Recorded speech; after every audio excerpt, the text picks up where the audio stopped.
Israel ದಾಳಿಯಲ್ಲಿ Hamas ಮುಖ್ಯಸ್ಥ ಹತ. ಇಸ್ರೇಲ್ ಪ್ರಧಾನಿಯಿಂದಲೇ ಅಧಿಕೃತವಾದಂತ ಘೋಷಣೆ ಮಾಡಲಾಗಿದೆ. ದಕ್ಷಿಣ ಗಾಜಾ ಆಸ್ಪತ್ರೆ ಮೇಲೆ ದಾಳಿಯನ್ನ ನಡೆಸಲಾಗಿತ್ತು. ಈ ದಾಳಿಯಲ್ಲಿ ಫಿನಿಶ್ ಆಗಿರೋದು ಮೊಹಮ್ಮದ್ ಸಿನ್ವಾರ್. ಮೊಹಮ್ಮದ್ ಸಿನ್ವಾರ್ ಅನ್ನ ಗುರಿಯಾಗಿಸಿಕೊಂಡು ಆಸ್ಪತ್ರೆ ಮೇಲೆ ದಾಳಿ ಮಾಡಲಾಗಿತ್ತು. ಆಸ್ಪತ್ರೆ ಮೇಲೆ ವಾಯು ದಾಳಿಯನ್ನ ಮಾಡಿತ್ತು ಇಸ್ರೇಲ್ನ ಸೇನೆ. ಆಸ್ಪತ್ರೆಯಲ್ಲಿ ಅಡಗಿಕೊಂಡಿದ್ದಂತ ಮೊಹಮ್ಮದ್ ಸಿನ್ವಾರ್ ನಿಖರ ಮಾಹಿತಿ ಮೇರೆಗೆನೆ ಇಸ್ರೇಲ್ ಪಡೆಗಳಿಂದ ದಾಳಿಯನ್ನ ಮಾಡಲಾಗಿತ್ತು. ಮೊಹಮ್ಮದ್ ಸಿನ್ವಾರ್ ಇಲ್ಲೇ ಅಡಗಿ ಕುಳಿತಿದ್ದಾನೆ ಅನ್ನೋದ್ರ ಬಗ್ಗೆ ಇಸ್ರೇಲ್ಗೆ ಮಾಹಿತಿ ಇತ್ತು.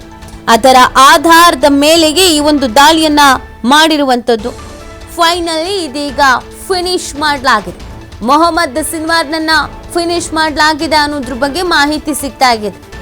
ಇಸ್ರೇಲ್ ಪ್ರಧಾನಿಯಿಂದಲೇ ಇದಕ್ಕೆ ಸಂಬಂಧಪಟ್ಟಂತೆಗೆ ಅಧಿಕೃತ ಮಾಹಿತಿಯನ್ನ ಹಂಚಿಕೊಳ್ಳಲಾಗಿದೆ.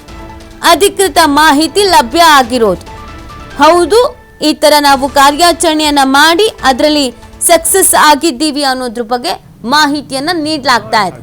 ಹಮಾಸ್ನ ಮುಖ್ಯಸ್ಥನನ್ನ ಟಾರ್ಗೆಟ್ ಮಾಡಿಗೆ ಈ ಒಂದು ದಾಳಿಯನ್ನ ಮಾಡಲಾಗಿತ್ತು, ವಾಯು ದಾಳಿಯನ್ನ ಮಾಡಲಾಗಿತ್ತು.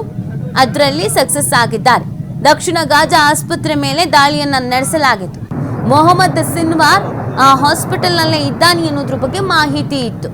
ಈ ನಿಖರ ಮಾಹಿತಿ ಮೇರೆಗೆನೆ ಇಸ್ರೇಲ್ ಪಡೆಗಳಿಂದ ದಾಳಿ ಮಾಡಿರೋದು ನೀವು ಗಮನಿಸ್ತಾ ಇದ್ದೀರಾ. ಒಂದು ಗಾಜಾ ಆಸ್ಪತ್ರೆ ಮೇಲೆ ದಾಳಿ ಆಗಿರುವಂತ ದೃಶ್ಯವನ್ನ, ಇನ್ನೊಂದು ಆಸ್ಪತ್ರೆ ಒಳಗೆ ಇದ್ನಲ್ಲ ಹಮಾಸ್ನ ಮುಖ್ಯಸ್ಥ, ಈತನ ಫೋಟೋ, ಈತನನ್ನೇ ಟಾರ್ಗೆಟ್ ಮಾಡಿ ಈ ಒಂದು ಆಪರೇಷನ್ ಅನ್ನ ಮಾಡಲಾಗಿತ್ತು.